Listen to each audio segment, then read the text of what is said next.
begin. I pledge allegiance to the flag of the United States of America and to the republic for which it stands, one nation, under God, indivisible, with liberty and justice for all.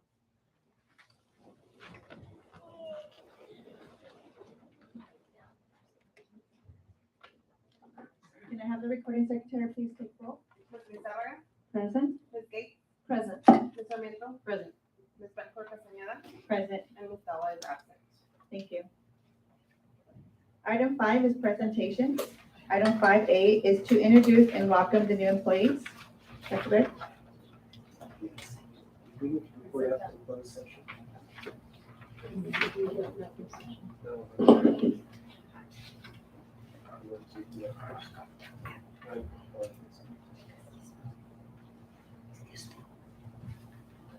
In closed session, Ms. Daniela Ruiz Joe has been approved unanimously for principal at Lincoln Acres. Congratulations. Welcome. Would you like to take some time on the podium to say a few words and introduce anybody that's with you?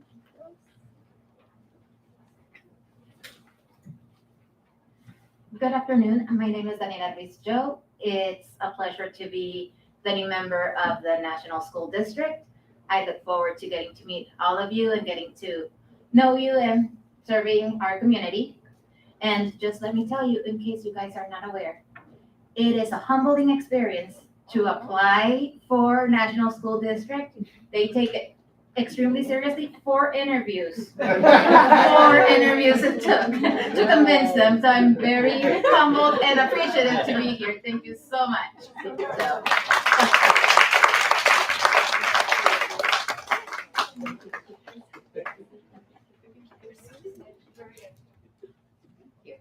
The board president. Madam President, get a photo for board Thank you.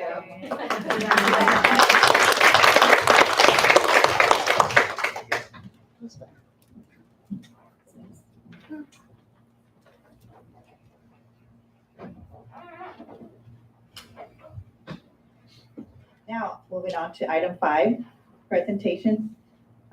5A is to introduce and welcome new employees. Dr. Beck? Yes, I'm very happy to introduce some other of our new National School District family. First one is Isidro Aborti. I'm not sure Isidro's here tonight, but Isidro will be joining our Child Nutrition Services team as a Child Nutrition Services delivery driver. Mr. Aborti worked for the University of California San Diego Bookstore Distribution Center as a store supervisor for over 30 years. He is a forklift, first aid, and computer security basic certified. So welcome aboard. Next, we have Maria Bracamontes. Is Maria here? Yes, I'm here. Yay! Please stand up and be recognized. Well, you know my name now. Yeah. So Maria is joining us as an instructional assistant in healthcare at Rancho. She has worked as an instructional assistant for the National School District for over 20 years. She currently works as a private child care worker.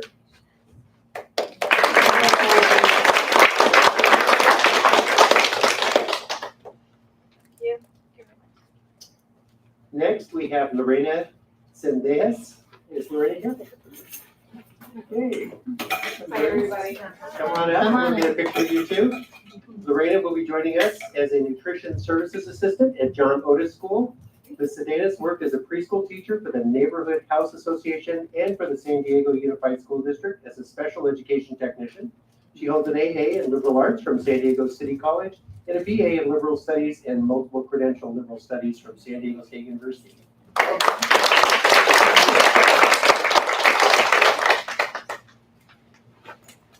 Next, we have Maria Cortez. Maria, come on up. Maria joins us as an instructional assistant in healthcare at Las Palmas School. She has experience working as a teacher's aide in the private sector since 2005. She worked as an instructional assistant for the National School District as well. Welcome. next. Angelica Ojeda Mercado. Come on up and help. Hi. Yay. Angelica is also joining us as an instructional assistant healthcare at Las Palmas. Ms. Ojeda Mercado has experience working as a parent educator since 2019, working for various educational private sectors. She holds a child development training certificate and a BA in educational psychology from Unifront Border Higher College. Welcome. But wait, there's more. We also have Tanya Peralta. Is Tanya here? Tanya joins us as a school psychologist at Olivewood School. Ms. Peralta worked as a registered behavior technician for Behavior Frontiers and for Best Autism Services. She holds a BA in psychology from San Diego State University and a master's in education and a PhD in education specialist from Azusa Pacifica University.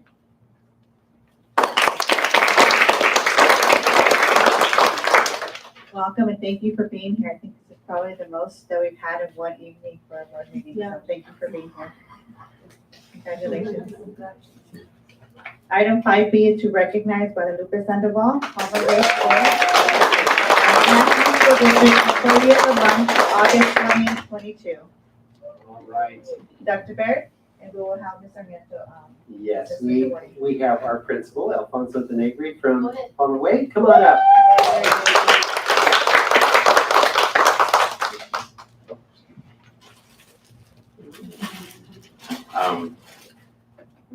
Thank you, Madam President, members of the board, and audience members.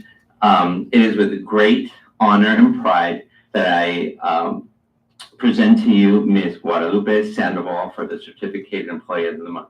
If she can come on up, please.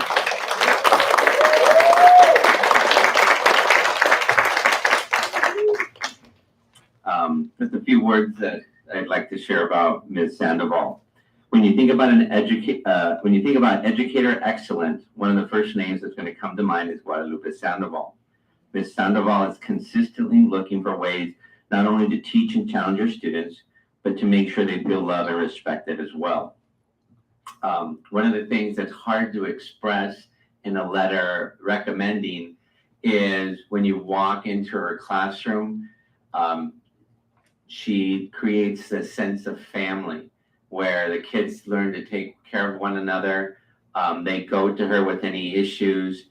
We could have the most challenging behavior student, and when they're in her class, you don't hear about them at all because she makes sure that they know that she loves them, they're appreciated, regardless of their performance.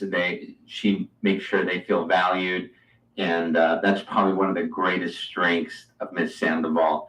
In addition to teaching them how to obviously read and do math, she does these great social studies projects. She's a great team member, not only to Ms. Smith, her team partner, which they both work great together, but she's always looking how to collaborate with other team members. If you see who's here, you'll see a kindergarten teacher, you'll see a second grade teacher, our reading specialist, a sixth grade teacher. You'll see parents here because they all love Ms. Sandoval because she's always looking at how can she make Palmer Way better. And again, not just her grade level, not just her class, but the whole school. So with that, I present to you Ms. Sandoval.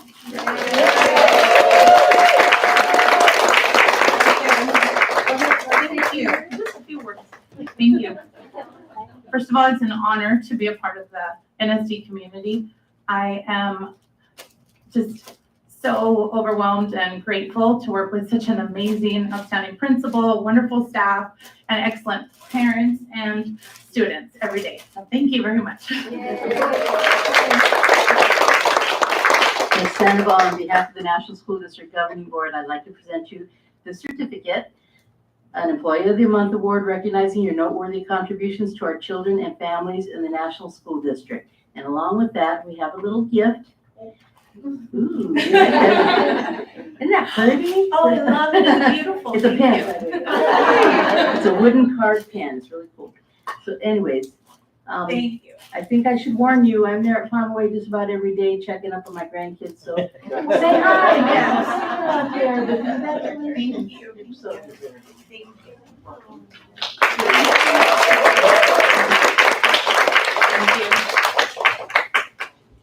Just wanted to mention, you're the first recognition since the pandemic, so what better way to celebrate you tonight?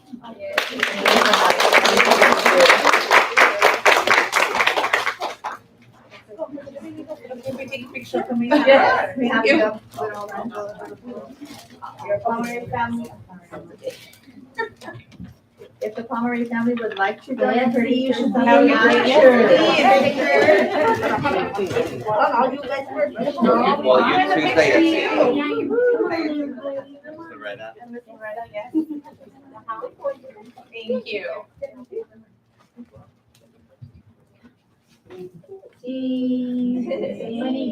On my way. Thank you.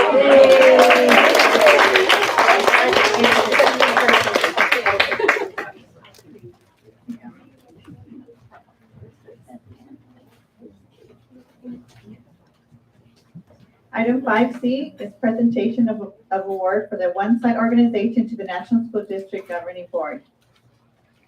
I'd like to invite Mr. Clapper up to the podium, please.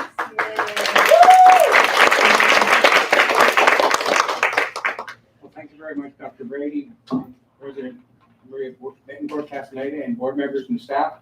It is my pleasure to be here tonight to thank the entire National School District for their continued support in the One Site program, which was held in 2019, the last one we actually held. And that was our 14th consecutive. And with the Alliance Partnership, One Site, and the National School District, this could not have been possible. And I'd just like to give you some numbers. There were 5 districts that participated in this last clinic. And we screened at this clinic 1,605 students from all 5 districts.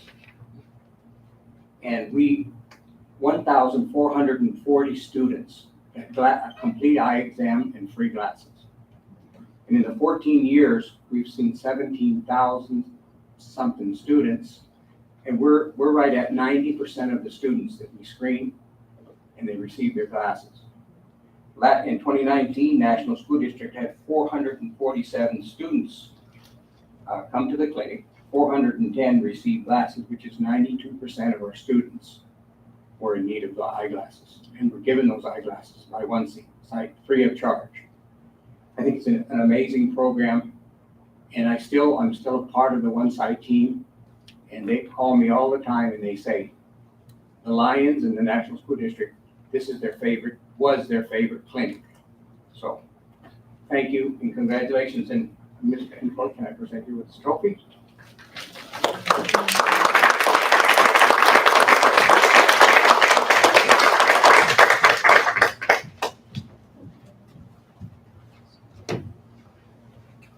Right.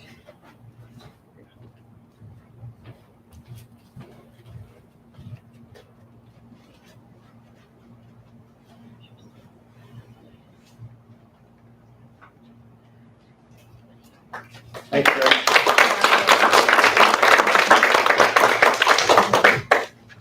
Any questions or things from the board? Or we're good? Thank you. I just would like to say thank you to the Lions Club for all their support that they provided to our district. It takes a lot of organization to have our students there and the commitment the hours that are put in. I just look forward to being able to have this program come back to the National School District. Since we were their favorite, we don't have to be. We wanted to continue to be their favorite. I know that there are some logistics that need to be ironed out before it actually comes back.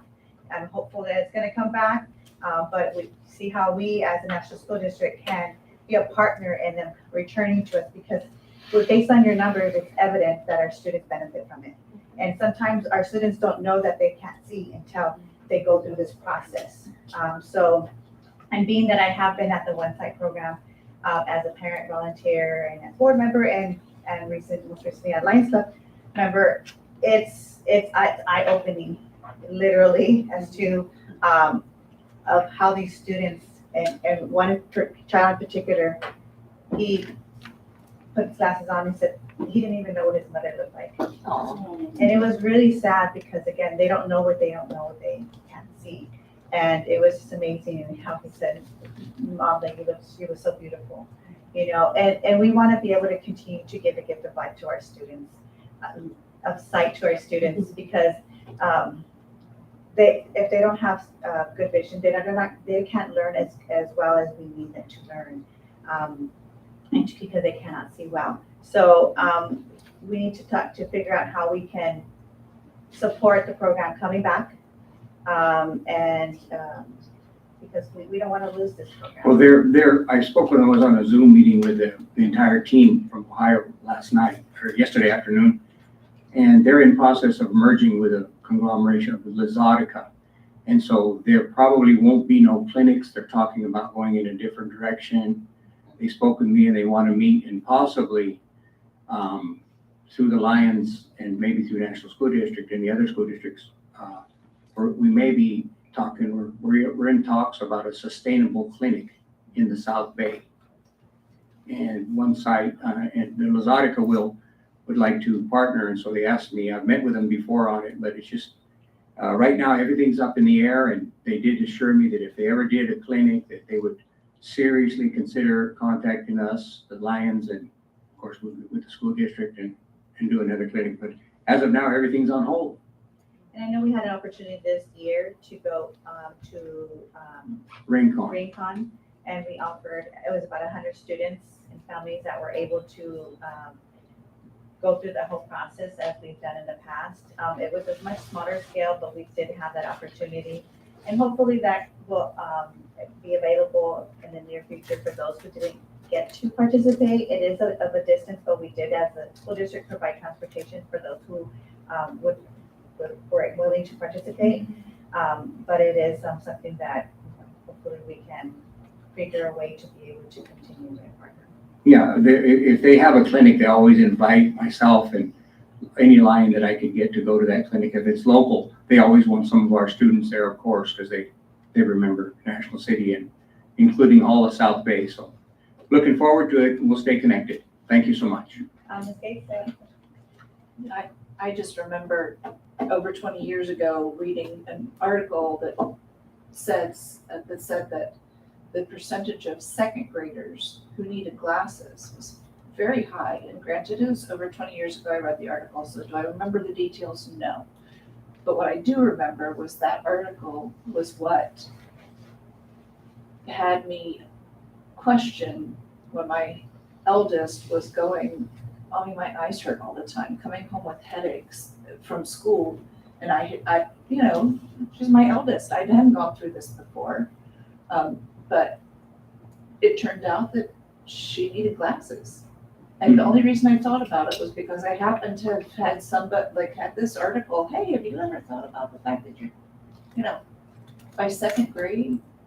And that was before we were on screens all the time. Mm-hmm. So it is one of those really important pieces that you have helped to offer our children. Yeah, and we actually, in the clinic's history, I've been a part of it, we have what we call a referral, where a child's eyes are so serious that they need surgery. So through the Lions, we have Shiley Eye Clinic, and there's been, I know, at least 10 different times that they received eye surgery free of charge to save their eyesight. Little children, because they don't know, they can't say, they can't do it. But we enjoy it, we love it, and thank you all for all your help. Thank you. I just want to acknowledge that Mr. Clapper, for those of you don't know, he's a former board president, and I want to acknowledge and having a big shout out for you that you are invested in our families. Thank you so much. We cannot thank you enough, especially on my family that 3 years ago, as you don't know, I have a special child that he always on the mountains, they couldn't use glasses, and I didn't have no money to pay them, and once I came in on board, and thanks to that, he was able to see and continue on the glasses, and I cannot thank you enough for this. And it shows to me that what a great human being you are and how invested you are in our families. Thank you so much. Thank you. And just so you know, the National School District, we do have ways of getting children glasses. If they really are seriously need glasses, we have certificates that we can give them. Not as many as a one-site clinic, but we're here to help the kids, whatever we can do. Well, thank you so much for that. You're welcome. I would just like, again, to reiterate, thank you, Mr. Clapper, for being here. He is one of our former board members, does so much for our community, and I don't know how he can possibly do all this. He has more energy than I could ever have imagined. No, So, he left, but he's not gone. yeah, so thank you so much for continuing to support the children of the National School District. Item 6 is public communications. Public communications provides the public with an opportunity to address the board regarding an item on the agenda or other topic. Anyone wishing to address the board shall submit a request for oral communications card. Cards are available near the entrance to the boardroom and are to be submitted to the recording secretary.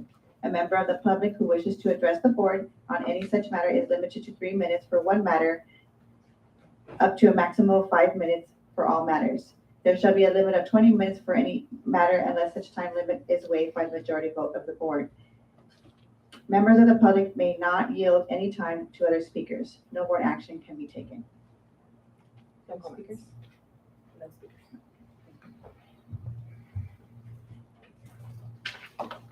Item 7 is the agenda.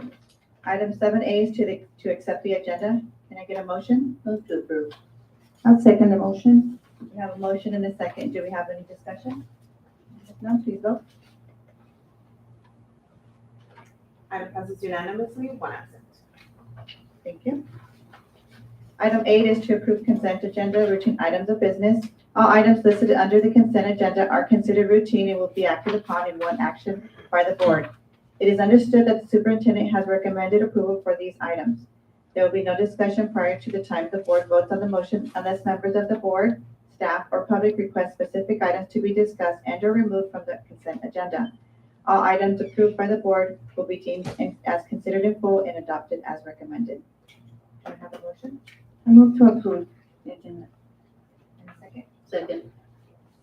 I have a motion and a second. Do we have any discussion?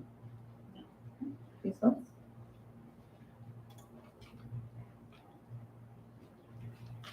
Item passes unanimously. Thank you. Item 9 is general functions. Item 9A is to approve employment agreement with Dr. Olga Maritza Keppen, Assistant Superintendent of Human Resources. Move to approve. I'll second. Prior to taking final action on an employment agreement, the Brown Act requires the governing board to orally report a summary of recommendation for the salaries, salary schedules, or compensation paid in the form of fringe benefits for local agency executives. The Assistant Superintendent of Human Resources is a local agency executive, and a proposed contract is before us. The proposed contract will be for a limited term from August 11, 2022 through July 30th, 2025. During that time, the Assistant Superintendent will receive $182,079.28 annually. The Assistant Superintendent will also receive health and welfare benefits and leave rights provided to the other certificated employees, and a $275 per month automobile stipend reimbursement for actual and necessary expenses as permitted by the District Policy 23 vacation days per year and up to 1,500 annually for memberships in professional organizations. A copy of the agreement is available in the superintendent's office. Now I will entertain a motion. Sorry, we moved ahead of time. Yeah, so We have to move again. go ahead. Give me a second.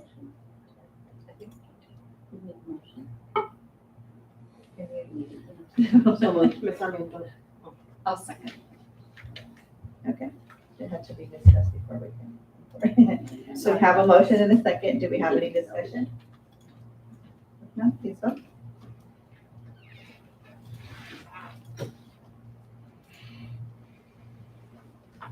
Item passes unanimously. Thank you. You may not leave. You still have to stay in your seats. So I'd just like to once again welcome Dr. Keppen. Oh, there she is. I was like, I know I saw her here. I know we welcomed you at our last board meeting, but officially we'd like to welcome you. And if you would like to take a moment to say a couple of words, I know that you had to, we presented you to a empty boardroom. Hi, everyone. I want to thank everybody for welcoming me. I know I was presented last month, but I'm very excited to get started, and I start tomorrow. So I want to thank the board, the executive cabinet, and as well as the committee, because I too went through 4 interviews. And so I'm very happy to be here. Thank you very much. Okay, congratulations and welcome to the family. Again. Item 9B is to approve the minutes of the regular board meeting held on July 13, 2022. Can I get a motion? I'll move to approve. Can I get a second? I second the motion. We have a motion and a second. Do we have any discussion? I just wanted to point out, the reason why we're doing this is because we had an absence, and so we had to pull it out of the consent. Okay. No, we have it in consent. Okay. And thank you. We have a motion and a second, please vote. Item passes 3 yes, 1 abstain. Thank you. Item 9C is to adopt resolution number 22-23.10 regarding absence of board member Ms. Alma Sarmiento due to illness. Can I get a motion? I move to adopt the resolution. I second the motion. I have a motion and a second. Do we have any discussion? Please vote. Item passes 3 yes, 1 abstain. Thank you. Item 10 is educational services. Item 10A is presentation of the National City Police Department School Resource Officers. Dr. Kraft? Thank you, Madam President. At this time, I would like to invite our partners from the National City Police Department to the podium, as well as Dr. Vargas and Ms. Garcia to join him in providing our board a presentation of our SRO partnership.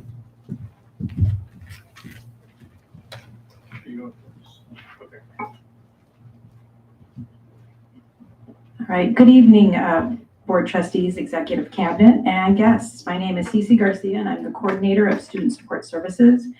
And one of the great programs I have the privilege of supporting here is the National City Police Department's School Resource Officer Program. This is an invaluable partnership between our school district and the NCPD, and it's a critical way for us to support our students in our school sites in a variety of ways. Tonight, we have a number of officers that are here with us, including Chief Tejas, as well as Officer Ortiz Ibarra and Officer Hernandez. Officer Ortiz is our dedicated school resource officer, so we're very excited to have her here tonight as well. They're going to share some information with you about the school resource officer program and how that will support our school district and the value they will add to our school district. So I will go ahead and hand it over to all the folks in blue over here. Thank you. So, Captain Alex Hernandez, I'm here to present on the school resource program, but I do want to really quickly introduce Chief Jose Tejas, if you guys don't know him. Mark Ibarra is our most recent addition to the team. So he's primarily focused on the high school and the middle schools, whereas Karina is exclusive to youth.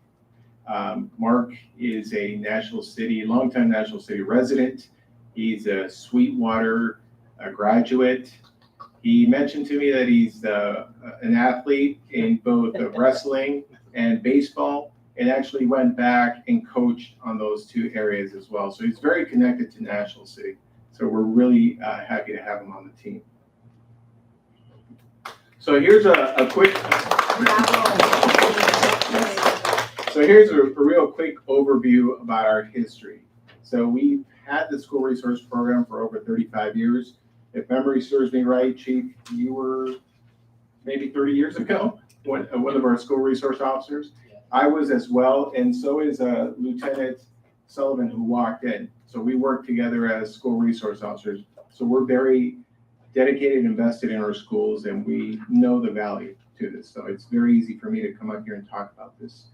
Back in 1991, we had, both the school districts, and we were assigning officers to this program. In the early 2000s, that's when I was a school resource officer. We had 5 of us. So both Chris and I were school resource officers. Unfortunately, those numbers kind of dwindled down to 2, what we have now, but we're making an effort to try to get a 3rd. Yes, that's me in the end. Very good. So there's the chief, officers Sakamoto, Corporal McClure, and retired Sergeant Tommy Wilkins. So here are some of the benefits that we have. It's a visual deterrent. Having officers at the schools is a visual deterrent when there's criminal activity around.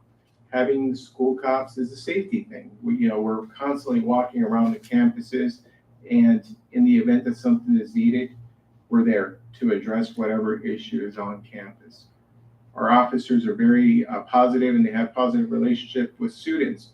One of the things that I really enjoyed when I was both at Granger and Sweetwater High School is having that engagement with our students.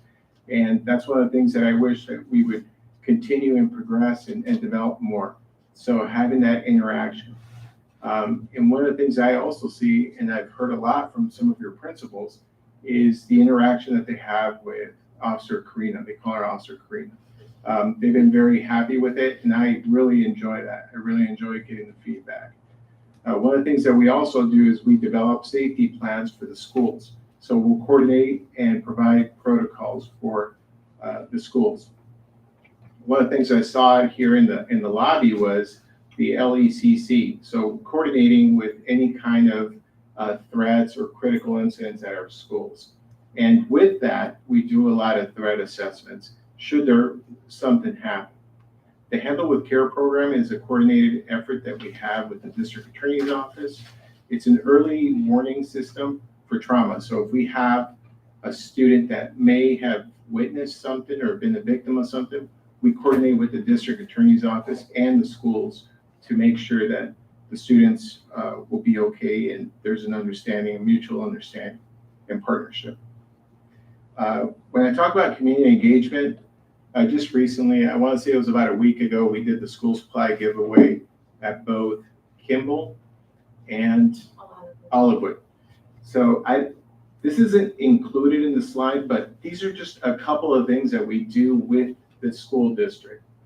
The school giveaway, as I mentioned, Shop with the Cop, the turkey giveaway. I think you guys are pretty familiar with these. And one of the ones that Karina's probably going to talk about is a relationship that we have with StarPal. We utilize social media to engage it with our schools and provide information. And the Every 15 Minutes program, that's primarily based on our high school.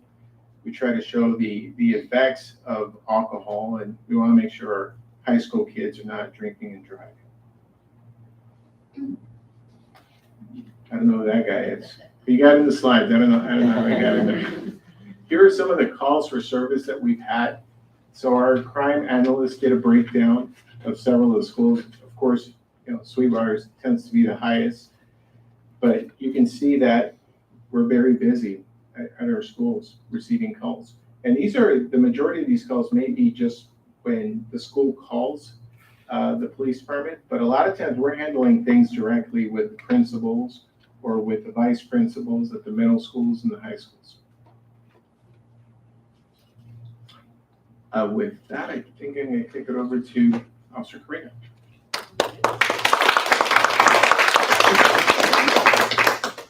Good afternoon, everyone. I'm Officer Ortiz. So Right here, we have some of our value-added services that we want to continue doing this school year and so on. The first slide, it's going to talk about our partnership with StarPal. And StarPal is a nonprofit organization that we've partnered up with. They provide us with a lot of material regarding cyberbullying. Typically, principals will reach out to the school resource officers, and if they have an issue that they need to address, we'll work with StarPal and try to obtain materials so that way we can get into the classrooms and actually teach them and just have a dialogue with the student and build that relationship with the classroom. Right here it says it's targeted to 5th and 6th graders, but this is mainly because of the pandemic, because we weren't able to reach that group from 3rd and 4th grade. We want to reach them 5th and 6th, so that way they're ready to go on into middle school, and then we'll rotate once we get through these grades, then go into the 3rd and 4th graders. And for my little ones from TK to 4th grade or 3rd grade, we'll also just kind of work with the teachers, whatever material they're requesting or what the students are having issues with, we'll address it one by one. Here we have the site-targeted school-wide assemblies. I've had the pleasure of working with principals. They request different materials, and for example, middle school, they'll address issues with middle schools and elementary schools nowadays, especially now that we're moving into more technology. Just having that internet safety and making sure they know all that information on what they can and cannot do or they shouldn't do on social media, or just being cautious when researching things online. We have a good partnership with PERT, which is our psychiatric emergency response team. And right here it says that we're the liaison for them. We just have a good relationship with them. They ride with us, with people in patrol. So if a student were to be dealing with a mental health crisis and they needed a quicker response, then rather than just resources that the school provides, it's just a faster way to get that help. And my favorite, absolute favorite of becoming a school resource officer is interacting with the kids. Having the ability to be on campus and just not only educating them, but hanging out with them during lunch, during recess. That's my favorite part. You just build that connection and trust a lot faster than you would just presenting yourself as a police officer. They get to know me as Officer Ortiz when I'm teaching, but KO, Karina Ortiz, when we're out in the playground. So that's the best part of my job. So those are little things of the value-added services that we want to bring and continue on with this program. And I will give it to Ms. Garcia over here for the attendance support. Thank you, Officer Karina. I can't call her Karina, so it has to be Officer. All right.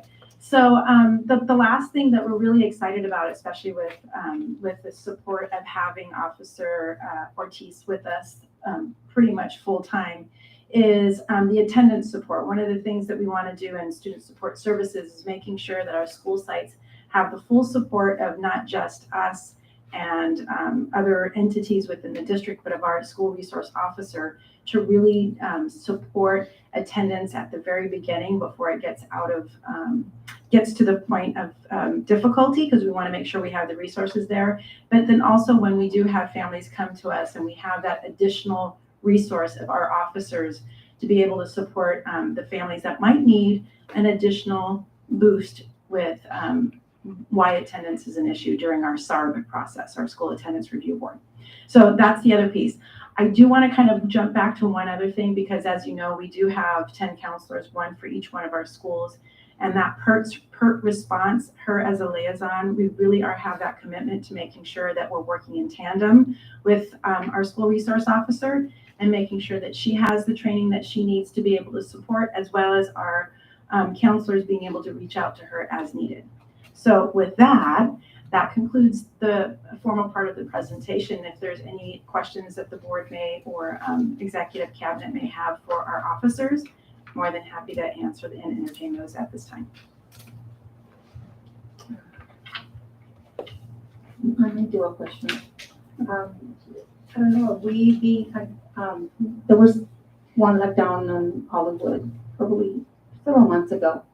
And the parents were very hesitant to see the helicopter were there, but it comes to my head now that there was a active shooter somewhere or somewhere they're looking for, but it comes to my head when parents approach the school, they're very hesitant for that because now kids are using cell phones.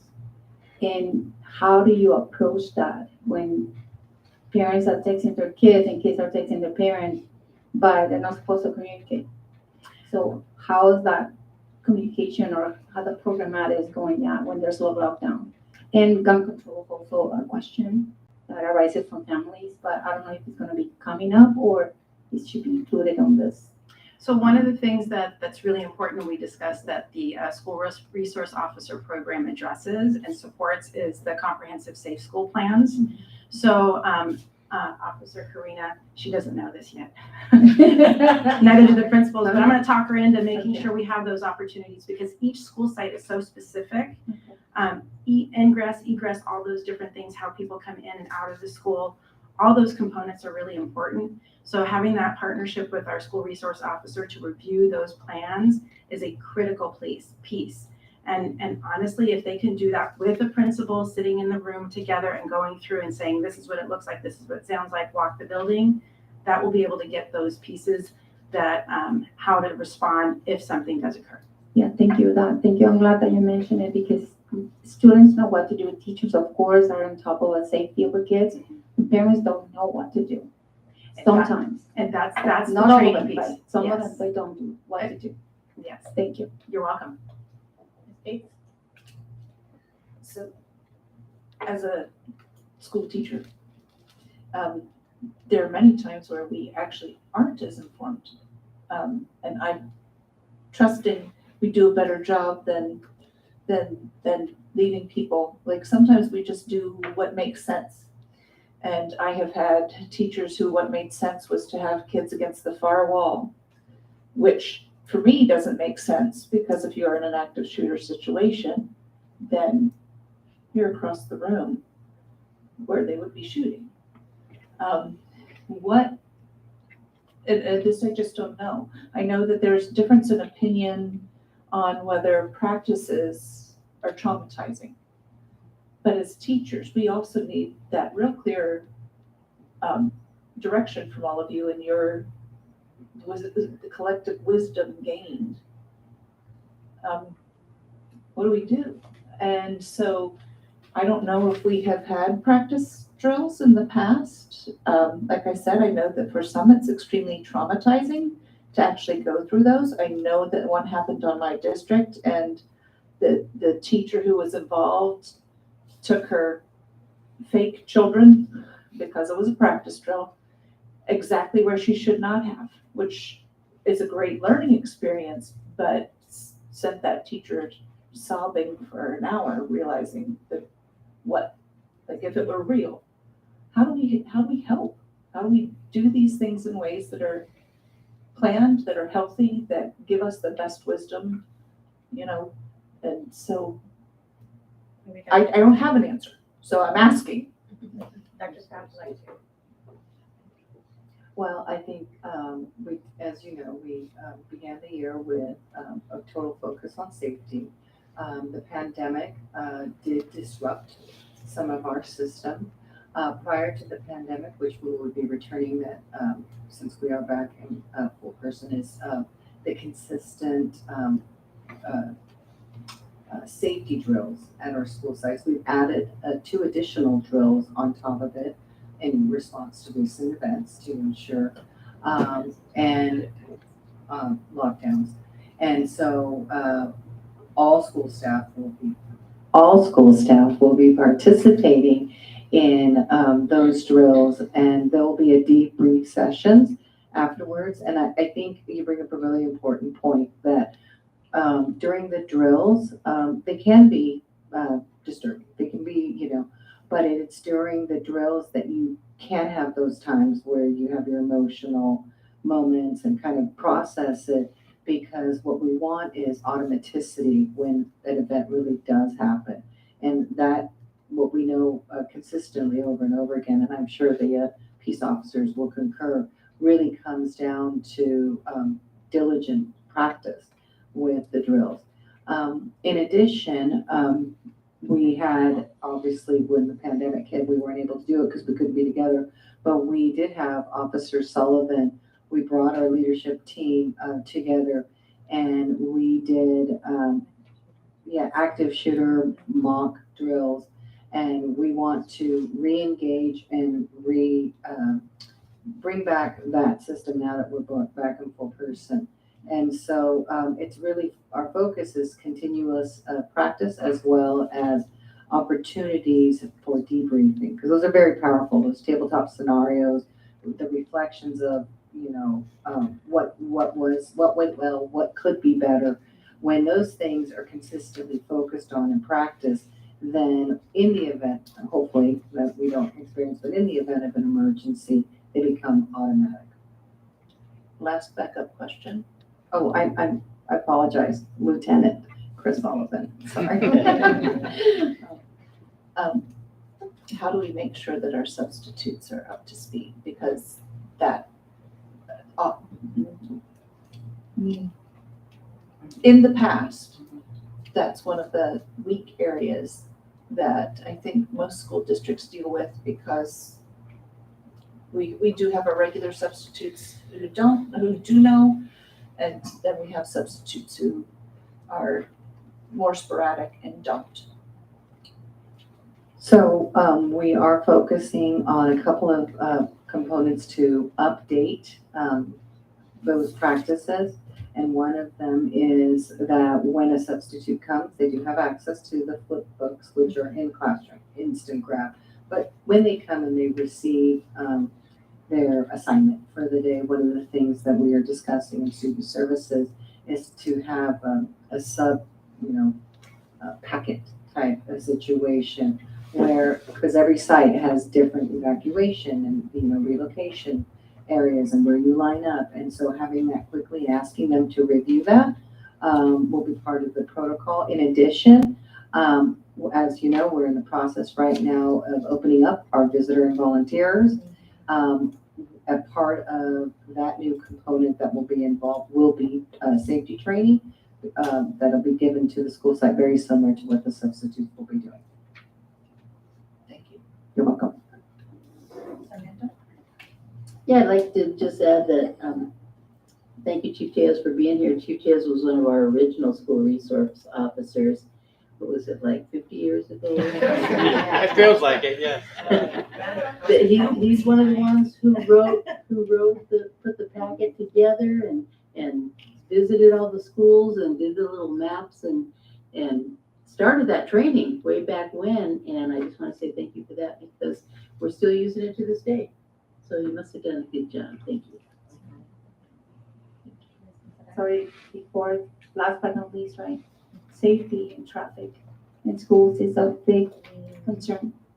So I know we talk about it, and this is coming over and over and over again in our schools. And this is National School District is isolated. Is school district in Sweetwater and National City Middle School is very, very unsafe, especially in drop-off and pickup times. But city has to do with this, but I don't know, by capacity, you can be there. So because when you're present, everybody's speaking of the children, where they have to be, but I don't know, we can do something in place, or we can do some parent training.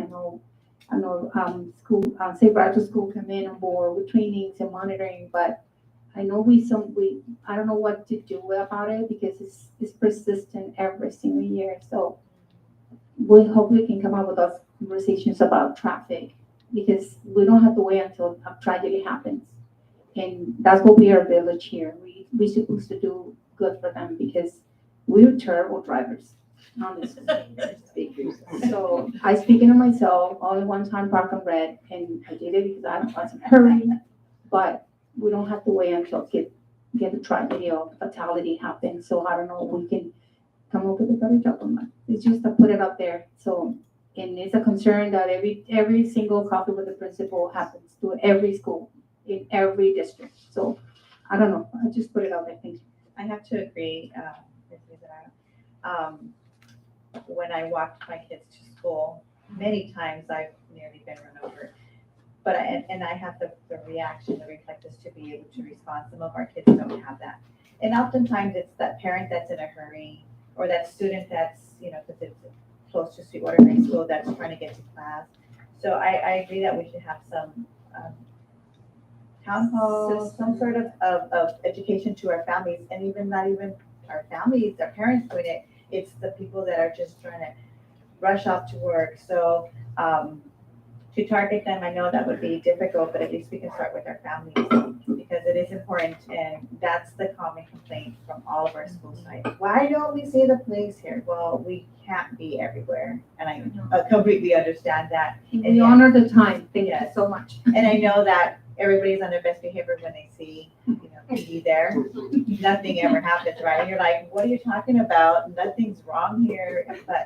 But trust us, it's not perfect, and you guys know that. But to see if we have more exposure, more visibility, and that will definitely help. But it is very sad and very unfortunate that parents are not taking their child's safety serious, running across, because they're running late to school.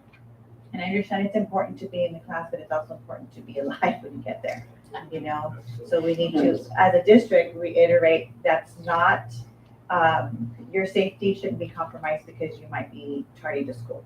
We need to make sure we do a better job with reiterating that, but if we can get the partnership of our PD just to have striving by, that makes a significant difference. But of course, educating all those that's a big task. So, but thank you. Oh, that's great. Yes, so now that we have Officer Ortiz full-time, I know that she has a unique skill set around making videos. So maybe working with the principals to create a traffic safety video for each of our schools could be something that Dr. Kraft and her team could support Officer Ortiz in.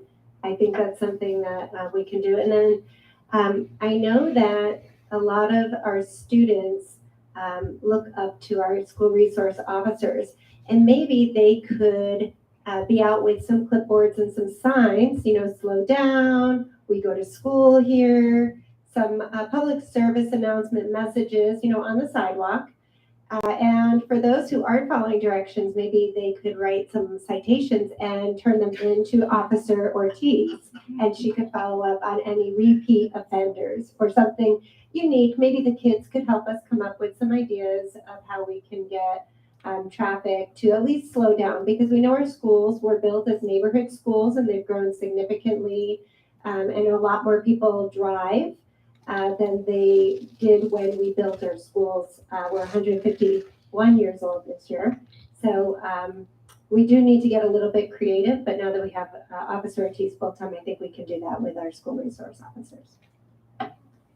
And last but not least, again, I just would like to say thank you for all of your support. Awesome. It's a very positive thing to see our PD engaging with our students. I was able to participate in the backpack giveaway, and some of our officers were playing the sports with our children. I think it was basketball and soccer. That's what it was, and it's just the kids, they just light up, and it's just amazing for them to see that. You're kind of out of your element because you're in uniform, but we have athletes, as in our PD, but they don't see it that way. They just see, wow, and it was just such an experience.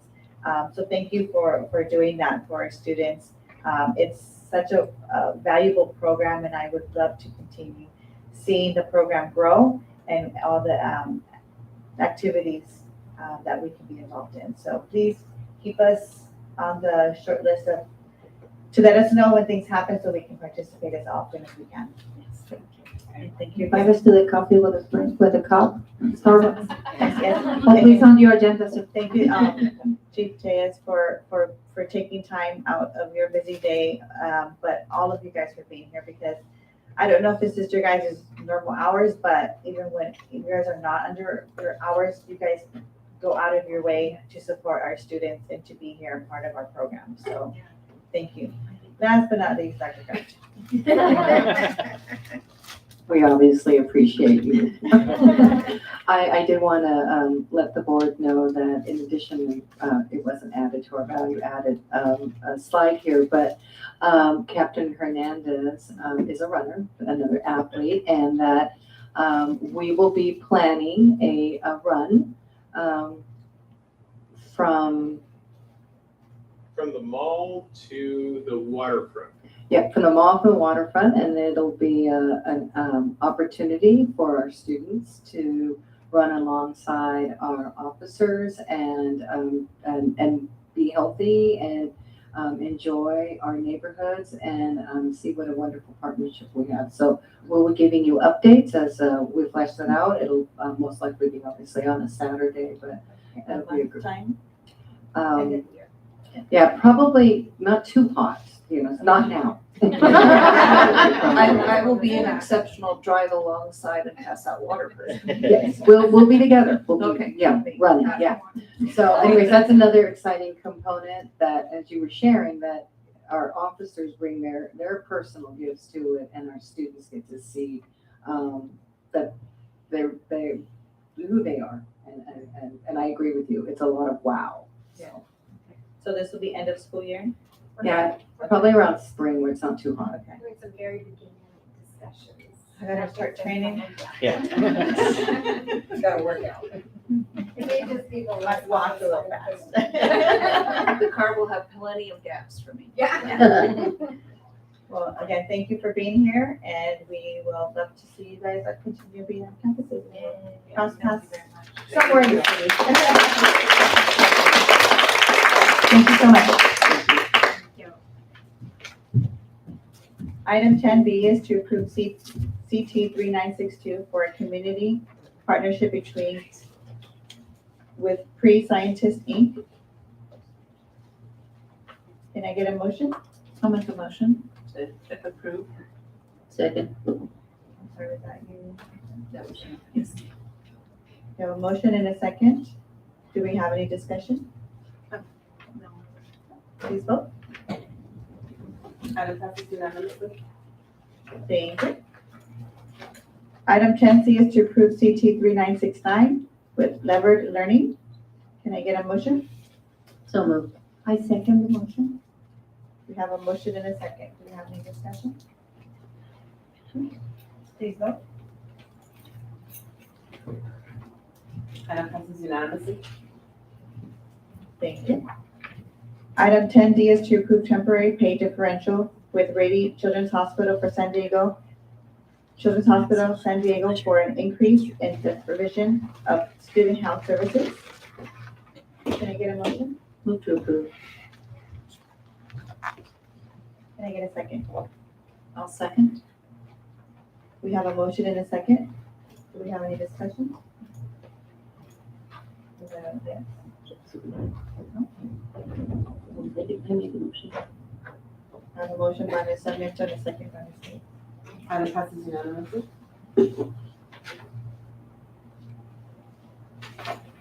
Item 11, Human Resources.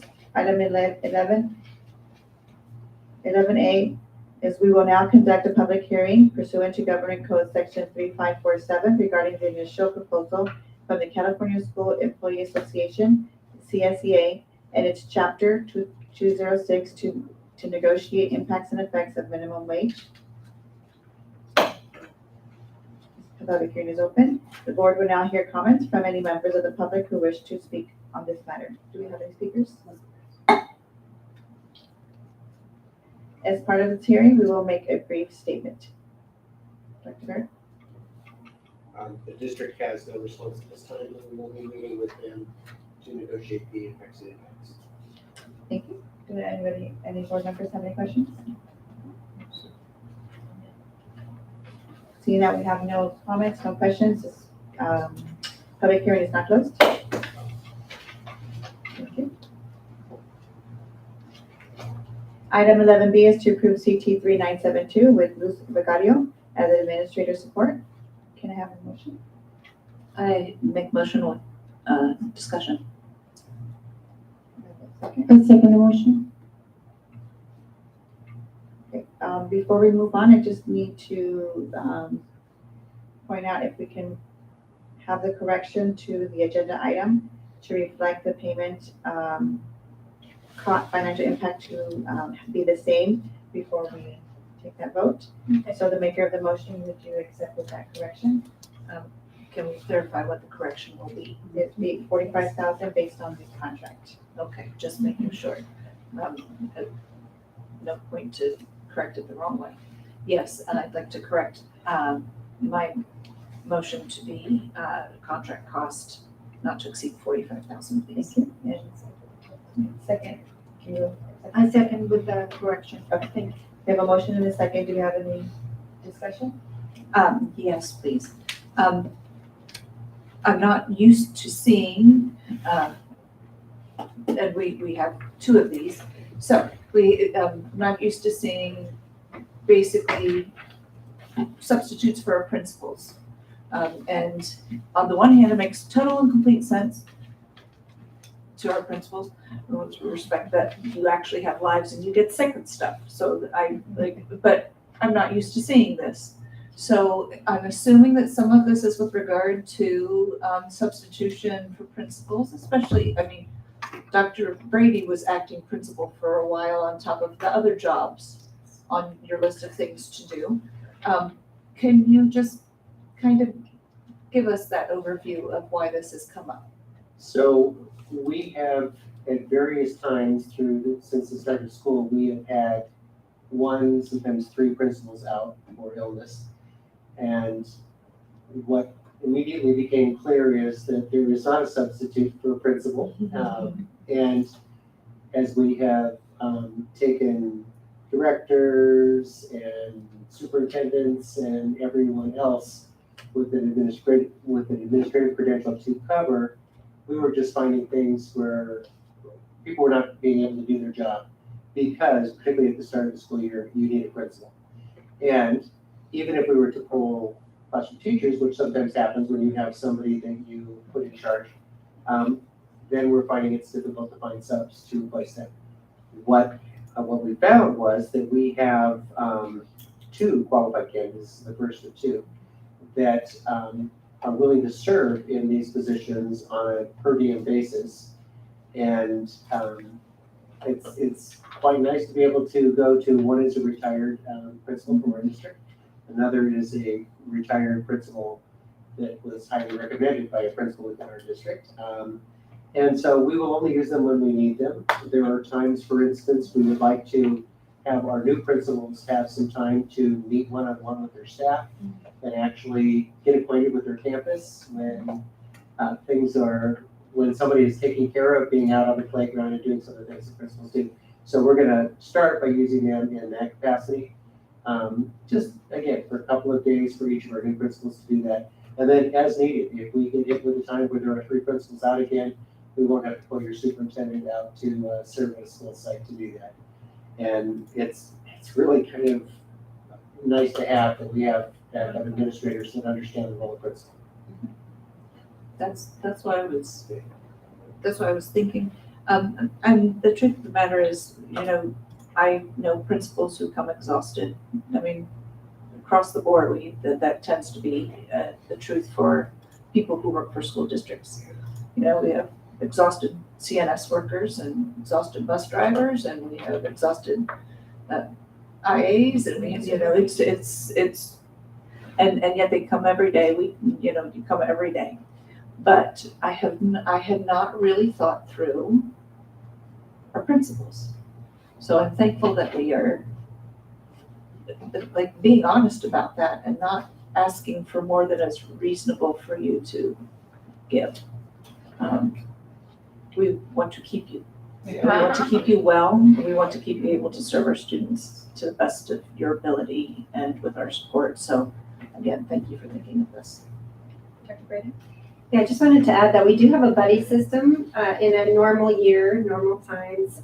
Principal needs to take an afternoon off. They have a medical appointment, for example. They'll call a buddy principal, and the buddy principal will be on call. If it's a bigger issue, they usually call the district, and we will deploy someone over to help the school. But if somebody has to be out for 10 days, in these times, which we know happens, it's really important for continuity for the staff. Maybe a teacher says, I really need this UCI curriculum, it never arrived, I need somebody to follow up on it. To have somebody that's there that day and then can follow up for the next couple of days until it's into the hands of the teacher really ensures that we don't have that lapse in continuity for our kids. And so we found during COVID that we didn't expect we would need principals because, as you said, you've never seen this because of our buddy system. But we just feel like we need to have this backup in the event for the things that Dr. Baird mentioned, to have that continuity for our sites during COVID. So again, it'll be on an as-needed basis. It's limited in scope, and you may never see this again after COVID goes away once we're back on track. But we do have a lot of movement this year. We had several vacancies and a lot of sickness due to COVID. So. Okay, we have a motion and a second. If no additional discussion, please vote. Item passes unanimously. Thank you. Item 11C is to approve CT 3937 with Vidalia Barhami as administrator support. Before we get a motion, again, this item also has a correction. If we can have it corrected to reflect the 45,000 for the financial impact on the bottom. So with that being said, if I can get a motion with the correction, please. Yeah, go ahead. I'll make the motion with the correction. Thank you. And I'll second with the correction. Okay, we have a motion and a second. Do we have any discussion? Okay, if none, please vote. Item passes unanimously. Thank you. Item 12, business services. Item 12A is presentation and approval of the revised 2022-2023 proposed budget. Mr. Venetians?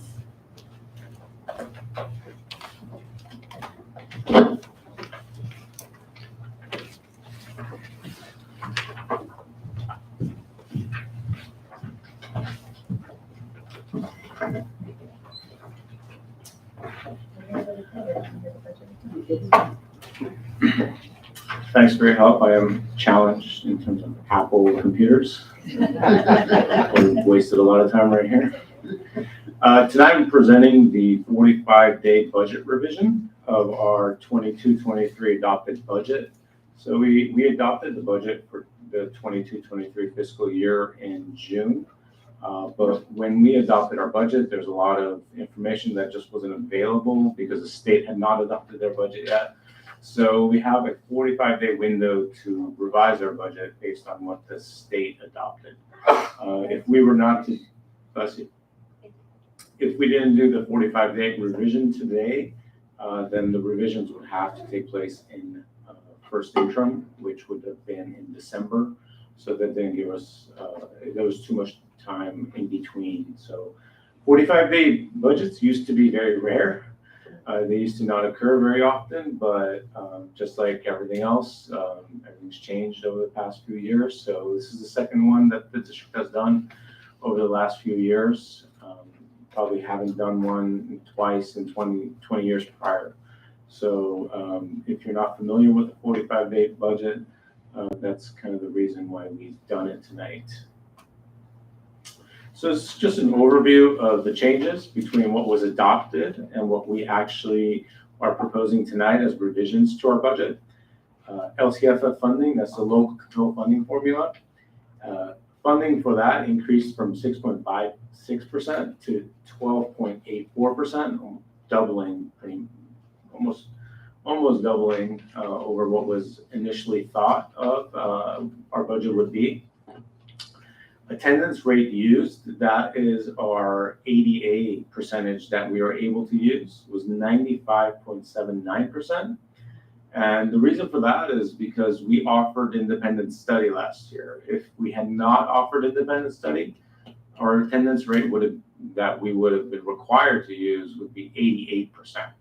So a significant difference, almost 363 ADA that we would have lost if we had not offered independent study through a virtual means.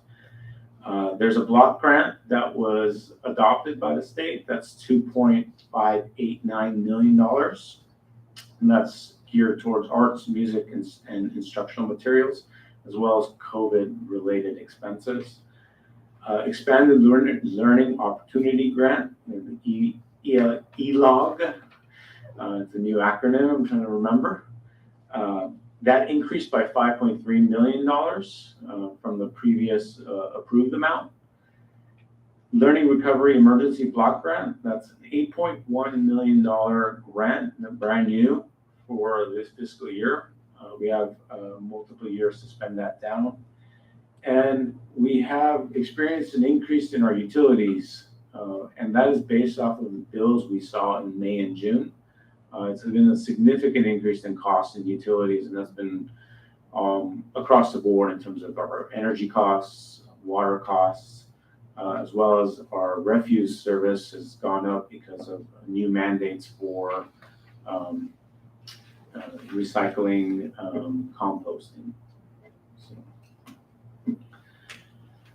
So what you'll see here is a combined view of our Fund 1. Fund 1 is our operating expenditure. So almost everything goes through Fund 1 except for childcare or our preschool program, nutrition services, and our bond and developer fees. So everything goes through Fund 1 in terms of everyday expenses.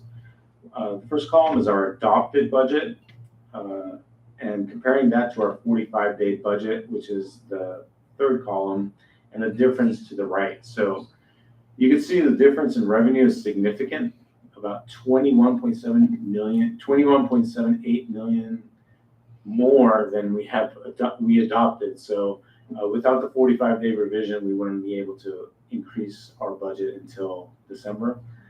Our expenses did go up 1.3 million. That's a reflection of our increased costs of operation, as well as the cost of our TK program. As we increased our TK program to expand it to meet our needs, those costs were reflected in the budget.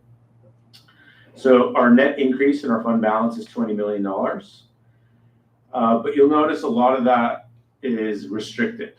Of that increase, $16 million is a restricted amount, meaning there are specific ways we are supposed to spend that money, and that goes back to those grants, the ARC grant, the Learning Recovery grant, the ELOG grant, the Pandemic Response grant. So 16 million of that is restricted, which brings our restricted ending fund balance to $28.8 million. That includes most of the past pandemic money that we haven't spent yet, that we, ESSER 3, ESSER 2 is almost all spent. So all of our restricted money is in that amount. What does that leave us with? That leaves us with a $26.7 million committed balance. As you can recall, committed is a new term. In the past, it used to be called assigned. Committed now is that the board did take action to commit these funds for specific spending purposes. Our reserve for economic uncertainty, $2.4 million. That's a 3% of our expenditures we are supposed to have in reserve. So for our school district, that's $2.4 million. This is a look at our multi-year projections. That includes our current fiscal year and the 2 subsequent years after that. You'll notice the red highlighted box. We do see a significant bump in revenue this fiscal year, or in terms of our net operating. So after we receive our money, after we spend all our money, that's what we're left with in terms of our operating expenditures, or our surplus or deficit. We have a surplus this fiscal year.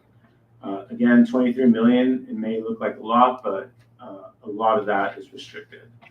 Next fiscal year, we look to have a $330,000 surplus, which when things are all said and done, will change significantly in terms of what we budgeted for, what we actually spent. $330,000 will change. And the third fiscal year out, we are looking at a negative deficit spending. And that's just a reflection of that revenue dropping significantly. $103 million this fiscal year versus 89 that third year out. And that's a reflection of that. The grants coming in this fiscal year, there's nothing that we can say for certain that will come in and replace those grants in that third year out. So we budget on a conservative basis, meaning we only budget for what we know. So that $89 million is a reflection of what we know for certain we'll receive. So it's imperative that as we plan on how to spend these grants, that they are used on a as available basis in terms of our funds, that they're not ongoing expenditures, that we can actually pay for these programs as the funds come in. So that third year out, you'll notice, is almost dollar for dollar less in terms of our revenues that we're going to receive. And those expenditures will increase the next time you see this, and that'll be a reflection of the plans that we've put in place to spend those grant monies. We may have received everything this year, but we plan on spending those in the next 2 subsequent fiscal years. Our ending fund balance for this fiscal year, $54.6 million. Non-spendable, that's things like what we have in supplies, inventory, so to speak. We cannot spend that, but we have to account for it, the dollar value. Our restricted fund balance is $24.8 million, and our committed balance is $26.7, leaving us with a restricted $2.4 million balance. Next fiscal year is $2.7 million, and that reflects an increase in our expenses. Again, it's 3% of our total expenses we have to cover in our reserve, so that is why our ending fund balance or our reserve is increased by $300,000. And again, in the 24-25 year, that decreases a little because our expenditures have decreased, but these are just budget projections. These numbers will change the next time you see them. Next action that we're going to take, we will bring our unaudited actuals to the board in September. Unaudited actuals is what actually occurred last fiscal year, the 21-22 fiscal year. That means the cash that went out and the cash that came in. And then the first interim, which is an update to our budget and the first look at what actually has occurred in the 22-23 fiscal year, will be brought to the board in December. Just want to thank our business department. They make all of this come to fruition. Without their support, we would have a very difficult time generating these reports. So I just wanted to acknowledge the work that they did. Any questions and answers, we could address those now. Thank you, Madam President. I just took my attention about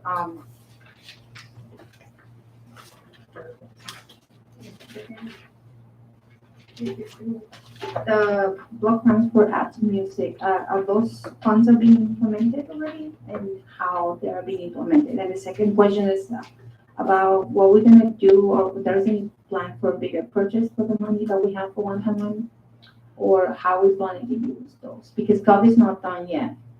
And if there's, I don't see any force incoming money yet, either from the governor, but hopefully we can make a use of the money and how we're gonna use it. Correct. So for the arts block grant, that's something we will work in collaboration with Ed Services to put a plan together on how to spend that money.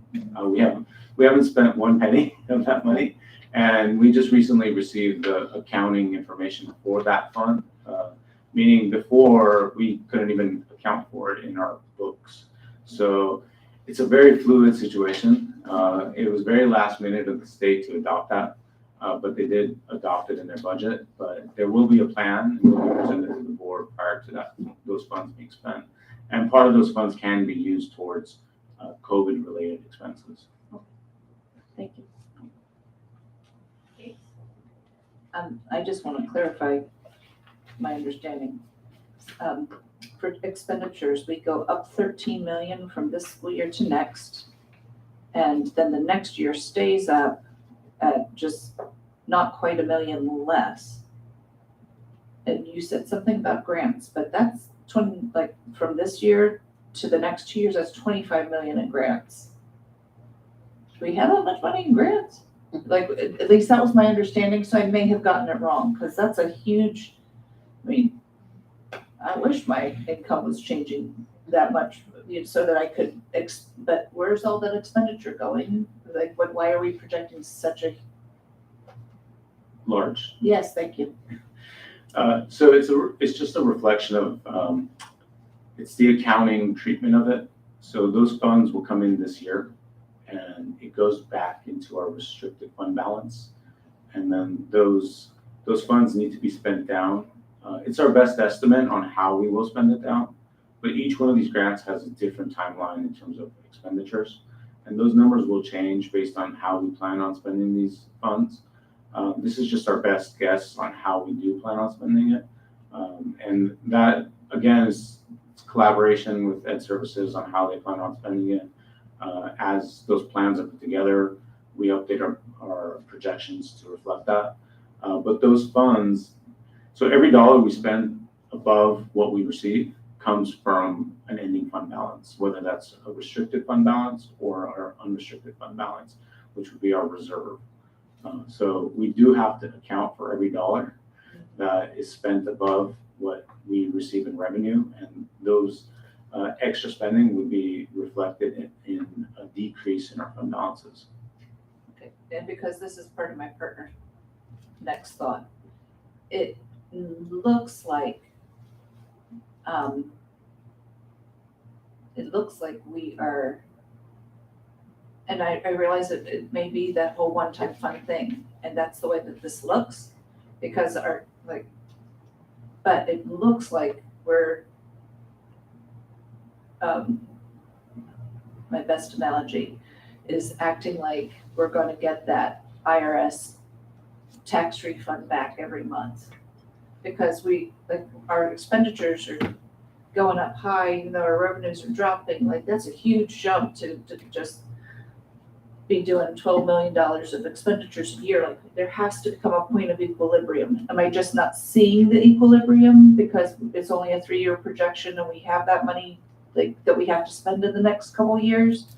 You can't keep your expenditures that high when your income is dropping and we're dropping.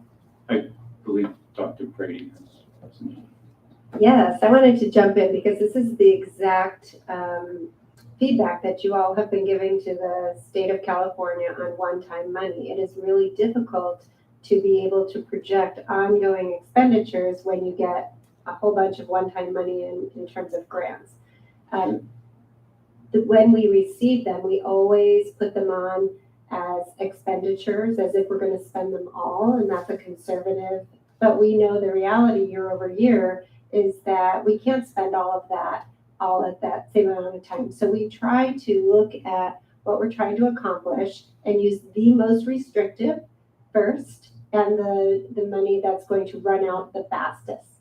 And then that leads to those large LCAP carryovers. And then it goes back to that committed where the board will say, well, we want to commit these extra rollover funds to these additional projects we want to do. And we try to make the money. Right, but as we're doing our multi-year projections, we do have to recognize them as expenditures because of the way that they come in as one-time in nature. Because, again, when I'm at home, I get out a separate book. And I don't show it in one hot mess of everything because I have to keep that separate or my brain says, I have money to spend. And so, right now, this looks like we don't get to do that though. We don't get to have a separate book so I can go, oh, this is the $25 million. It's for this stuff. And it's not part of our daily life. We can't see. Mr. Agnesians, can we please see that sometime? If anyone's listening, there are no separate books. Not that kind of, everything's out in the open, we all know. That's not what I'm saying. I'm just saying there's separate lines so that we, and you knew that. Thanks a lot. Under the bus right there. You know what I mean? Yeah, I absolutely. It's kind of maddening in terms of all of these So when LCFF was adopted, that was in 2013. And the goal of that was to get rid of categorical programs, which was basically where we are now. Categoricals where we give you this pot of money for a specific reason. And that was done away with in 2013. Well, we are right back to where we were. And each one of these grants is treated basically like they call it a grant, but it's a categorical program. And each one is a different amount, different way, different restrictions in terms of spending, and different deadlines in terms of spending. Each one has a completely different deadline. Each one has a report we have to generate. Each one has a different person we need to work with at the state level to report to. It's basically back to categoricals. And it's difficult to budget for in the sense that just like tonight, we are completely revamping our budget because in a 45-day period because of what the state adopted was completely different from what we thought they would adopt. So it is maddening. I agree with you.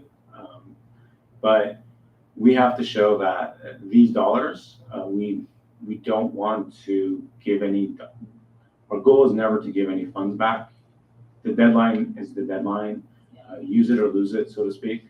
And we account for it in our projections in terms of we will spend these dollars when they're required to be spent.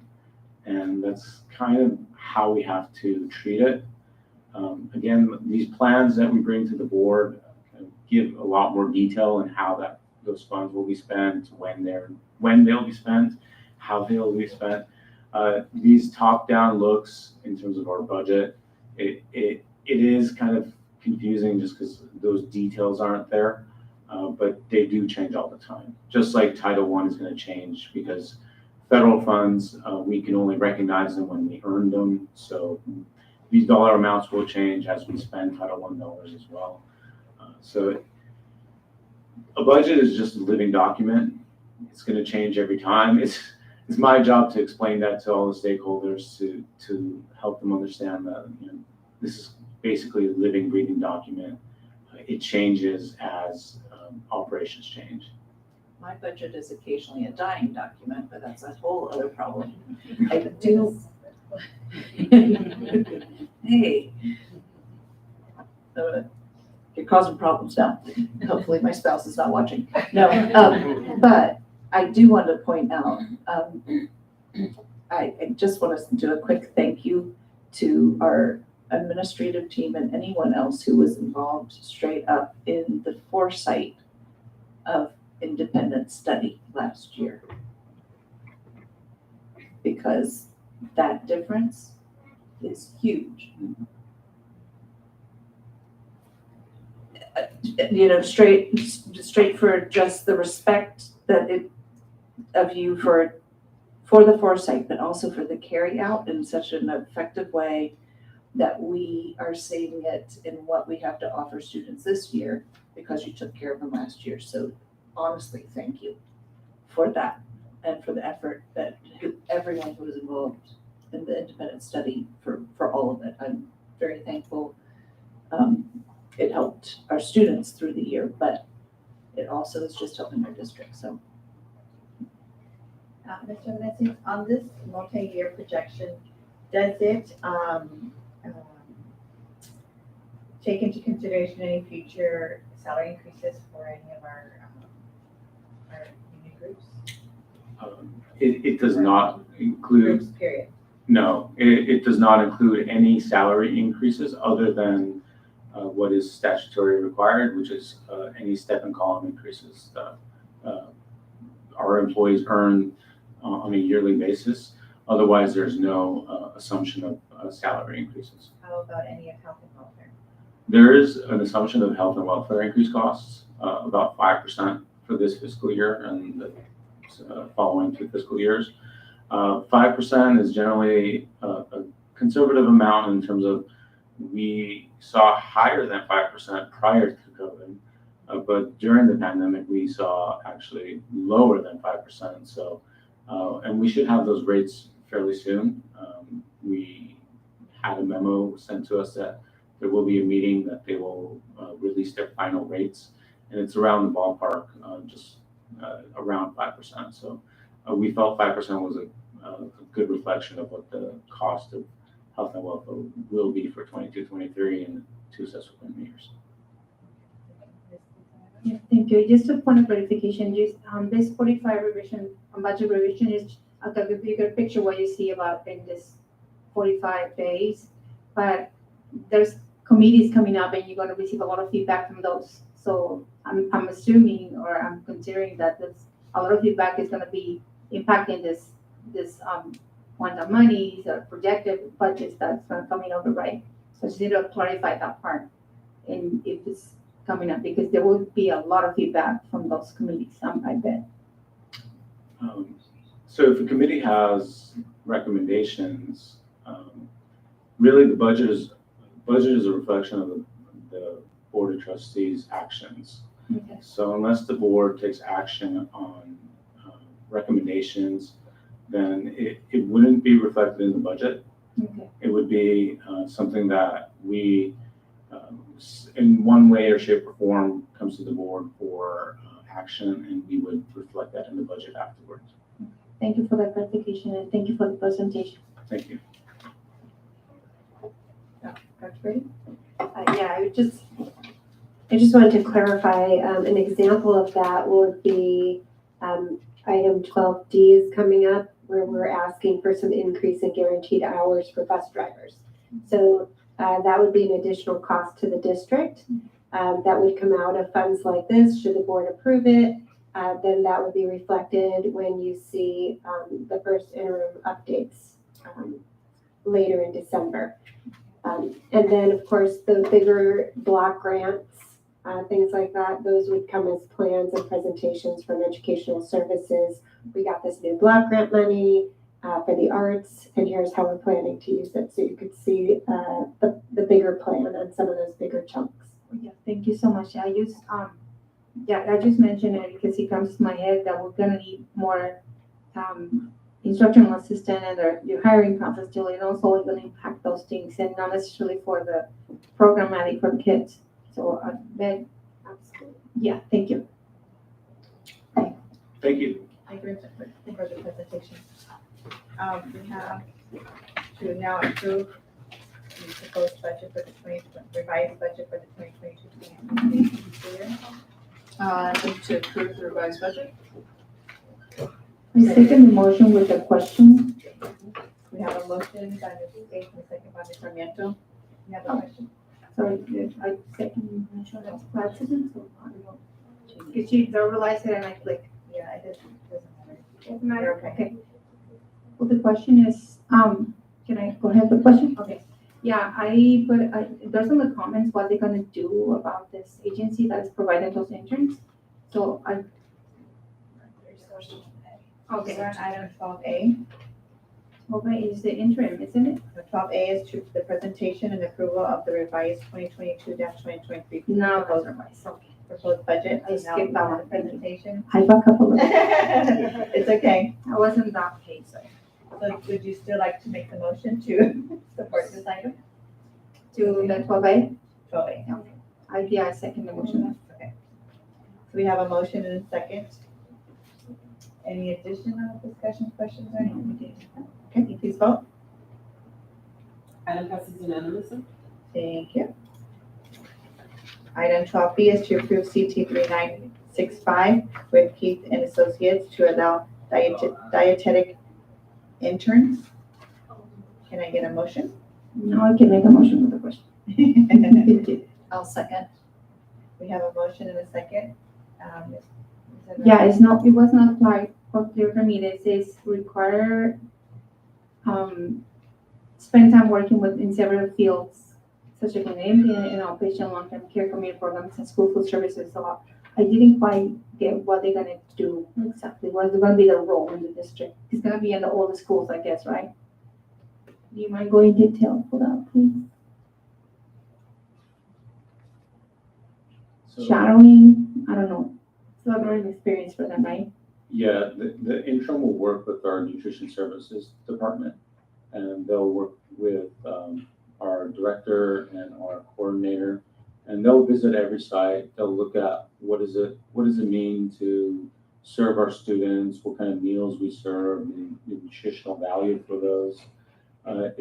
It's really it's just like any intern in terms of any other position within the district. They're learning the job, but also they're supporting us in the sense that they have that education, but they're trying to apply that education into an industry, which happens to be child nutrition. So a dietitian or this field can be in any one of these fields that's mentioned, but in this case, they will place their intern in a child nutrition setting. And it is, there's a lot involved in it. We follow not only federal laws, we follow state laws.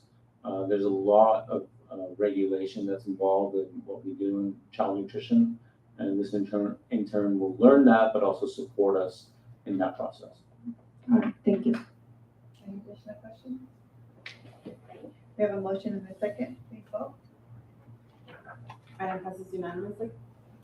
Thank you. Item 12C is to approve CT 3963 with Catholic Charities for participation in their foster grandparent program. Can I get a motion? So moved. I second the motion. We have a motion and a second. Do we have any questions, discussion? Please vote. Item passes unanimously. Thank you. Item 12D is to approve increased guaranteed hours for the National School District school bus drivers. Can I get a motion? I move to approve item 12D. I'll second. We have a motion and a second. Do we have any discussion? None, please vote. Item passes unanimously. Thank you. Item 12E is to accept donations. Can I get a motion? So moved. I second the motions. We have a motion and a second. Say thank you and please vote. Thank you Thank you. very much. Item passes unanimously. Thank you. Item 13 is board cabinet communication. Ms. Lisa Naga. Thank you. Well, I'm excited that we have full staff and principals with this position. Thank you so much for being on board and welcome to the family again. Mrs. Ruiz Joe. It's Ruiz Ho, I guess, right? What do you like best? Ruiz Ho? That comes with a story that I will tell you at another time, but you can. Maybe go address by- it with Ruiz Ho then. Thank you. Right. Yeah, I like the way it sounds. Thank you. And I would like to also welcome to the new staff and the transition and for the new HR officially. So starting tomorrow, we are excited to see you and come on board too. And I would like to wish everybody a start of the year, and I'm excited to see the kids come on board. And I cannot be more happy to be here. And I wish everybody good night. Thank you. Ms. Bates? Thank you for another informative night, from our SROs through to the financial services department, everything that you have put together for us. And yes, again, congratulations on back to school because, it's what makes our world go round. And it's good to have you both on board with the school district. I'm excited to see what happens in the future as you join us and walk with us. And good luck, everybody. Thank you. Mr. Mento? Thank you. I too would like to welcome all of our new employees. Our congratulations to Guadalupe Sandoval, who just left, and also welcome Mrs. Daniela Reese Joe and Dr. Maritza Kepin. And it's exciting. We're starting with some new people, fresh blood, which means new ideas. Good things are going to happen, and I don't know if it's been presented to you that we at the National School District consider ourselves family. So welcome to our family. You're the newly adopted members. And any questions you might have or anything that we can assist you with, please feel free to let us know. And that's all I have. Thank you. Thank you, Mr. Evanescence. I just wanted to thank the John Otis campus. We had a site visit yesterday. Campus was beautiful. If you haven't been there, it's a beautiful school. I just wanted to thank them for a great visit. We saw a TK class, the first one I've seen so far, and Tell us about it. Tell us about it. well, I had the opportunity to cook in the class.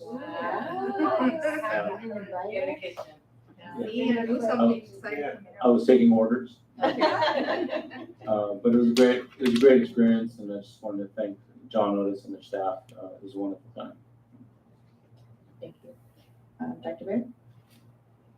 Well, I'd just like to thank the board and the executive team here for really being so gracious and accepting of me coming in and doing my bit to help you get school started this year. It has been a pleasure, and please don't go overboard on my retirement party. Oh. It's gonna be okay. A re-retirement? You already have one of those. Dr. Cobb? I would like to welcome all our new employees to our family.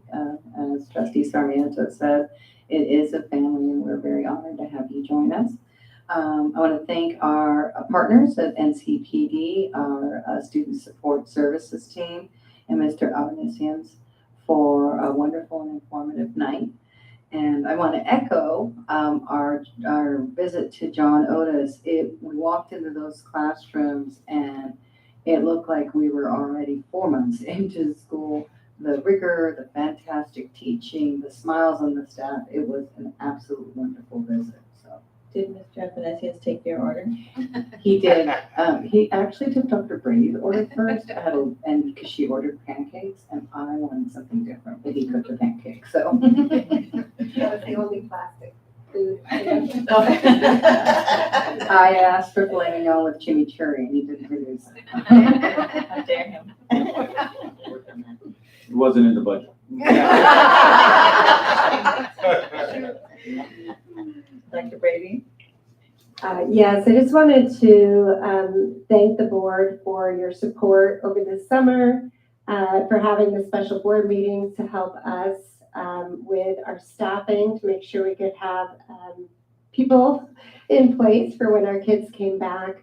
For how much change we had, we dismantled our special education hubs and reestablished our classes at neighborhood schools for our students. We reconfigured our program at Kimball to make sure that every one of our teachers at that site has a B class for our students. We added an additional grade level, thinking that we were fully staffed at 9 classes, but the kids kept coming. And so we were lucky enough to open another, I think 5 or 6. We have 15, so 6 more classes over the summer. And of course, that comes with instructional assistance. We are grateful to our enrichment teachers who took some of those classes, for the TK, for our internal instructional assistants who stepped up to take those new full-day IA positions, some of our preschool IAs and preschool teachers that have moved into different positions through all of this restructure. And in the end, tonight, I think our administrative staff in particular is fully staffed, and almost our entire certificated staff is fully staffed, and we're still working on some of the domino effect with the rest of our open positions. But great work to Dr. Baird and the Human Resources team. Watching you in action has been a pleasure. You probably didn't think that retirement would get so busy so fast, but we thank you for giving us that time. And I know that Dr. Kepin's going to be very grateful as she walks into that office and so many things are already in motion or finalized for her. So thank you for all of your time with us over this summer. Appreciate it. One certificated position left to fill, which I am in process. I'm going to get it done for you. In process. And to our newest principal, Daniela, we are so happy to have you on board and can't wait to process you and introduce you to the Lincoln Acres family. You're going to do great things there. So welcome. Thank you. Well, first I would like to welcome all of our students, staff, and families back to another school year. Excited to start doing some visits. I wanted to give them a chance to get their feet situated, and so we didn't bombard them, but I will be seeing them soon. Wanted to congratulate Ms. Sandoval for being recognized as our NSD Employee of the Month. And welcome to you two ladies again to our NSD family. I look forward to being able to work with both of you and see all the wonderful things you will do for our district. And welcome to the rest of our new employees. And thank you, Mr. Evanesians and your team for your presentation tonight. I know that there's a lot of work that gets put into it, so it does not go unnoticed, so thank you very much. And Dr. Berg, thank you so much for your support. It's been a pleasure working with you, and I don't think you thought you had to show up in skates, but I appreciate you, all the work that you're doing, and knowing that our district has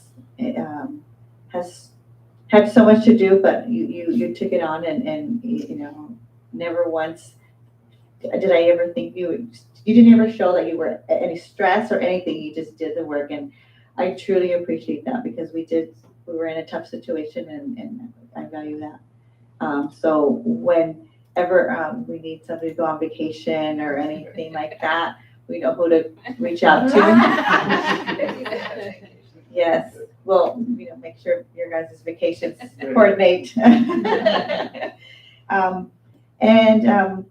And to your team, because I know that it wasn't just on one person, and it took the whole team to definitely make that difference, because it just seemed like it was just going so fast, and it's not stopped, but it'll soon slow down. Hopefully stop. When you're gone, it'll stop. You have a wonderful HR department. You really do. Yeah. And it will get better too.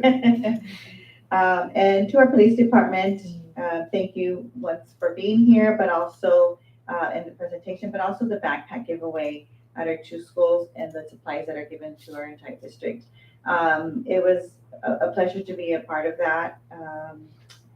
Like I mentioned earlier, we need to have this information earlier on so that way we can all be included on it. But just to see the students and their appreciation, even though some of them had backpacks, it was like they will find a purpose to use it, and it was really nice. They were very respectful and very it was just nice to see our students receive the items that they did, and to be able to value our program with the police department.